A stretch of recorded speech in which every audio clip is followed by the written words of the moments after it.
What if everything we thought about Kion was wrong? What if the roar of the elders, the one thing that made Kion special, was actually holding him back? Till the pride lands end, Lion Guard defend! The roar of the elders is introduced as one of the greatest powers in the Lion Guard. It's a special ability passed down from past Lion Guard leaders, letting Kion summon the spirits of ancient lions to make his roar even stronger.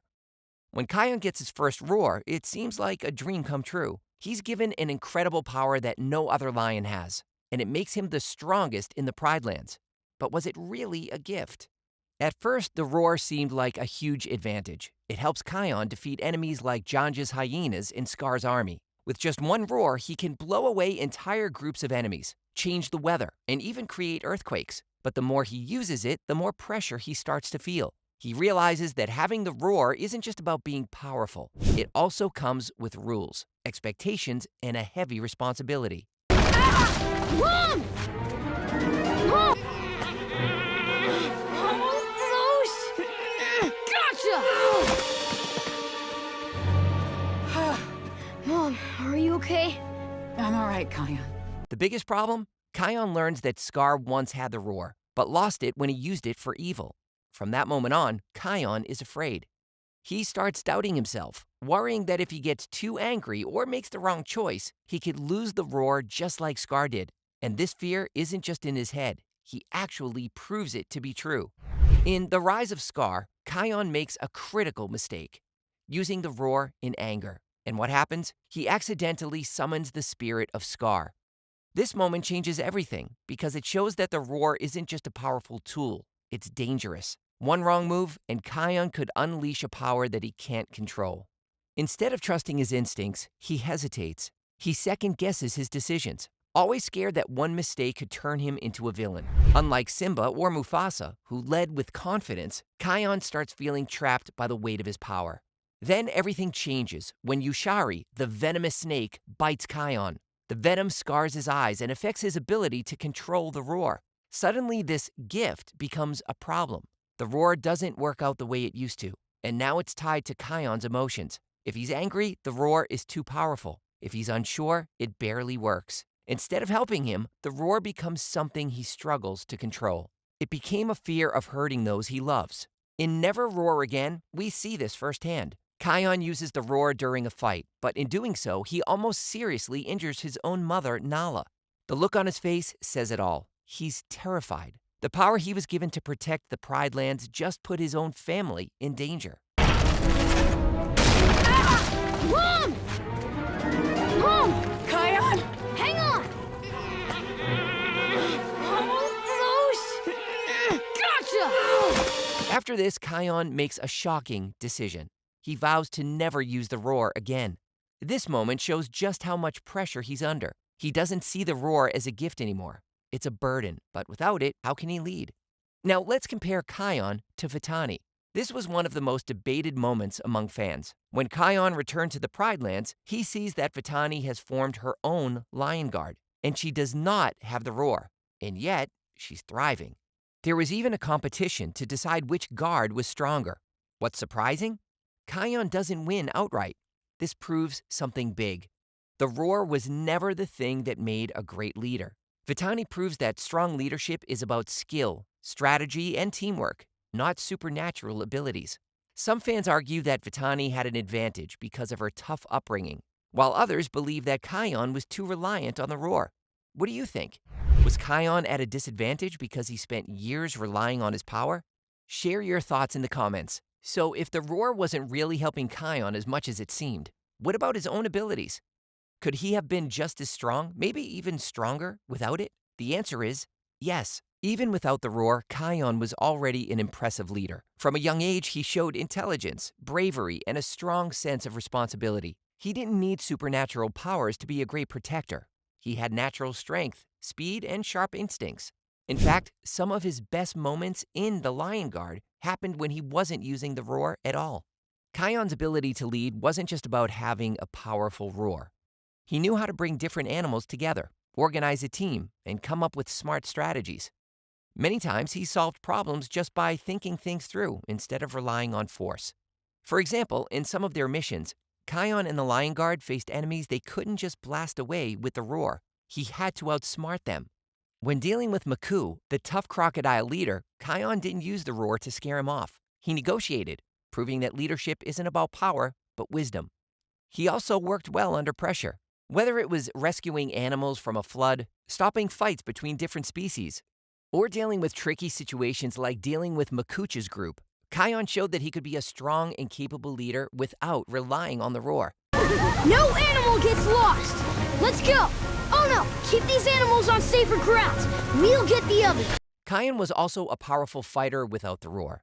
In multiple battles, he held his own against enemies using only his natural strength and agility. Even when fighting Scar's army, Kion didn't always use the roar. Sometimes he just used skill, teamwork, and his own determination. One of the best examples of Kion's natural strength is when he fights Vitani's Lion Guard.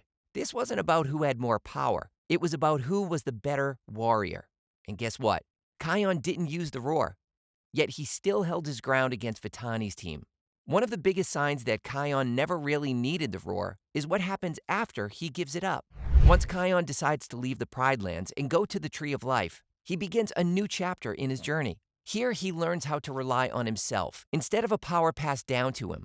He becomes more confident, stronger, and more in control of his own destiny. Made it. Now where is that flower?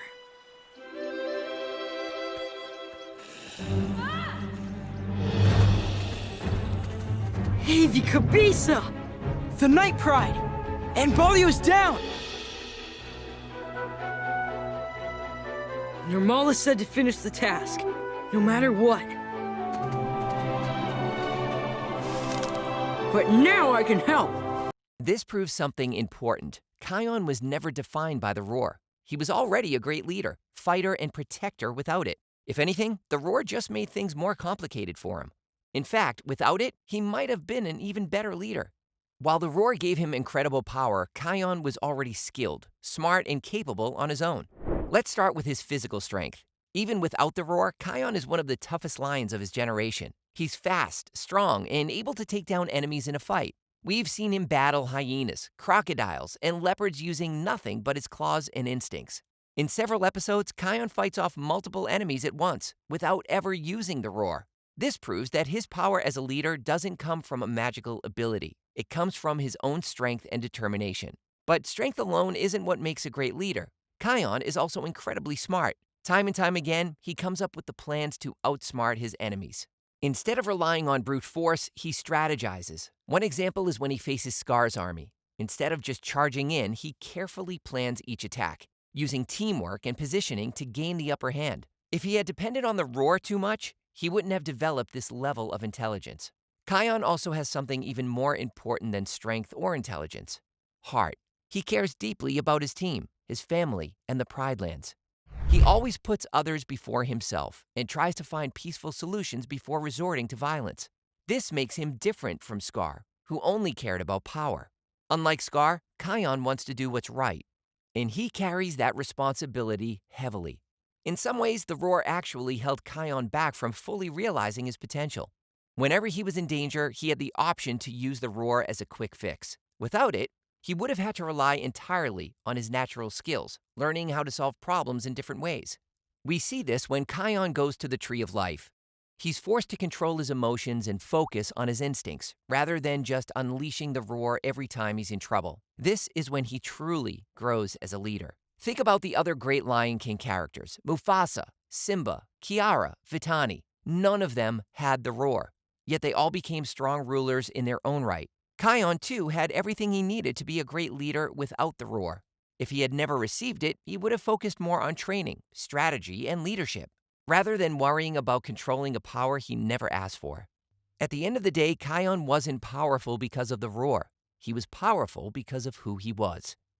As Kion's story unfolds, it becomes clear that his power comes with a heavy emotional burden, one that affects him deeply. Instead of helping him grow, the roar makes his life harder, not easier. One of the biggest problems is the pressure Kion feels from the very beginning. He's told that the roar is an ancient power passed down from the great kings of the past. and it's his responsibility to use it wisely. That's a lot for a young lion to handle. Kion is constantly reminded that Scar, his great uncle, once had the roar but lost it when he used it for evil. This terrifies Kion. He starts to believe that one wrong move, one moment of anger could make him just like Scar. Because of this fear, Kion second guesses himself all the time. He hesitates in battle, constantly wondering if he should use the roar or hold back. Instead of trusting his instincts, he doubts his decisions. Simba and Mufasa never had a magical power to lean on. They led with confidence and wisdom. But Kion, because of the roar, spends most of his journey struggling with self-doubt. Things only get worse when Yushari, the venomous snake, bites Kion and scars his eye. This injury changes everything. The venom not only leaves a physical mark, but also affects his ability to control the roar. Suddenly, his greatest strength becomes unpredictable. When he gets angry, the roar becomes too strong, and he risks hurting those he cares about. When he's unsure, it barely works at all. This makes Kion even more afraid to use it. For the first time, Kion starts to lose confidence in himself. He distances himself from his friends, worrying that he might hurt them. He becomes more withdrawn, more cautious, and more unsure of his own leadership. Instead of focusing on what made him strong in the first place, his intelligence, his courage, and his heart, he becomes obsessed with controlling a power that he never fully understands. Compare this to Vitani, who leads her own lion guard without any powers at all. She doesn't have the roar, but she doesn't need it. She leads with confidence, strategy, and natural strength. She doesn't hesitate or worry about a mystical force controlling her fate. She simply does what needs to be done.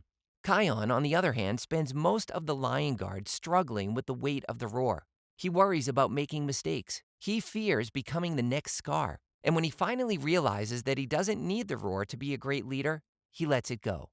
That's when he truly finds peace. In the end, the roar wasn't just a burden on Kion's body. It was a burden on his mind. Without it, he might have been happier, more confident, and an even better leader. Let's compare Kion's leadership to Vitani's.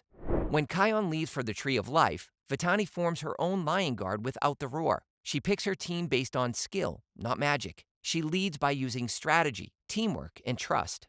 And guess what? Her lion guard works just as well as Kion's. When the two teams meet, they even have a challenge to see who should be the true lion guard. Kion, despite having the roar, doesn't automatically win. In the end, Vitani proves that you don't need supernatural powers to be a great leader. You just need confidence, skill, and heart. This proves something important. Kion never actually needed the roar to lead. The roar gave him an advantage, sure, but it also became a safety net. Whenever Kion was in danger, he could rely on it to save the day.